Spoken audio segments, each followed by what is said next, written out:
আজি মোৰ ৰেণ্টৰ ঘৰত আহিছোঁ দেই। মাত্ৰ 2টা কোঠালি, তাতে ইমান ধুনীয়াকৈ পৰিপাটি কৰি ৰাখিছে। আজি আপোনালোকক দেখাম দেই মই।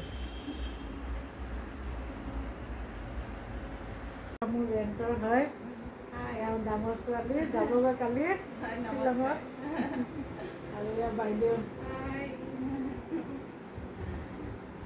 ভাল লাগিছে ঘৰটোত আহি, কিবা এটা ইমান ধুনীয়াকৈ সজাই ৰাখিছে নহয়, খুবেই ভাল লাগিছে। পৰিৱেশটো বহুত ধুনীয়াকৈ ৰাখিছে।